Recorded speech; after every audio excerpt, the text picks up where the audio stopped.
Assalamualaikum warahmatullahi wabarakatuh. Perkenalkan, nama saya Muhammad Lutfi Wijaya dengan NIM C24012111095. Di sini saya sebagai praktikan dari praktikum biologi perikanan akan menjelaskan tentang micro teaching analisis makanan ikan. Nah, makanan ikan itu sangat penting untuk pertumbuhan dari ikan sendiri karena makanan berfungsi dalam pertumbuhan sel organisme.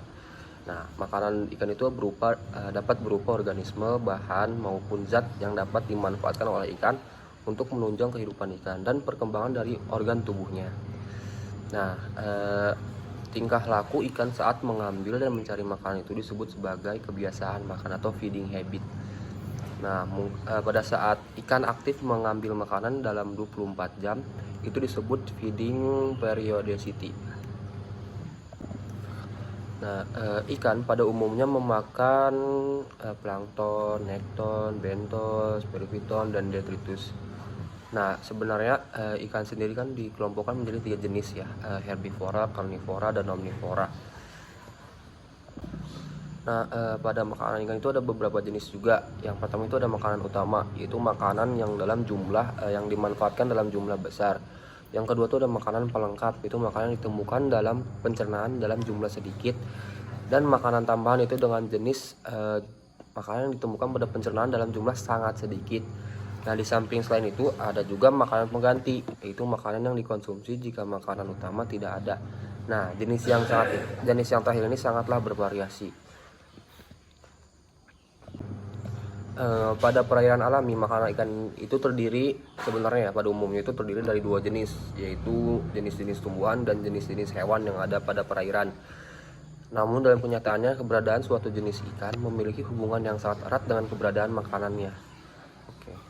Nah, pada praktikum ini bertujuan untuk mengetahui jenis-jenis organisme yang menjadi makanan ikan.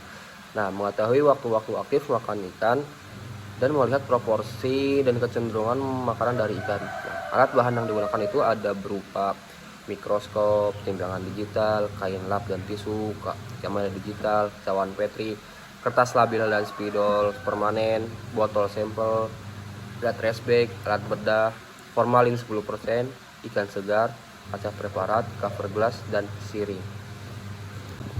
Nah, untuk menganalisis data dari makanan ikan itu ada beberapa metode, yaitu metode jumlah, metode perkiraan tumbukan dengan persen, metode gravimetrik, dan metode volumetrik. Nah, pada saat praktikum kemarin yang saya laksanakan sendiri, saya menggunakan metode volumetrik.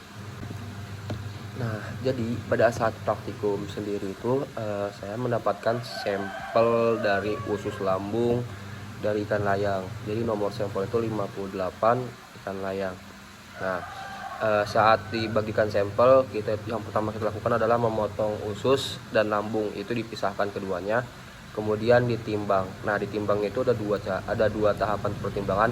Yang pertama itu yang ditimbang hanya lambungnya saja, dan yang kedua itu ditimbang lambung ditambah usus. Nah, setelah ditimbang kita keringkan. Nah, setelah itu kita burai satu persatu, yaitu usus diburai dan lambung juga diburai, agar sisa makanan yang ada di dalam usus dan lambung itu yang telah dicerna ataupun yang sebelum dicerna dikeluarkan. Nah, pada saat dikeluarkan sisa usus dan lambung atau hanya serat-seratnya saja itu dibuang. Isi dari lambung dan ususnya itu kita tambahkan Aquades dengan perbandingan 1:4. Misalkan total berat dari isi makanan itu 2 gram, maka kita tambahkan isi Aquades sebanyak 8 mili. Nah, seperti itu.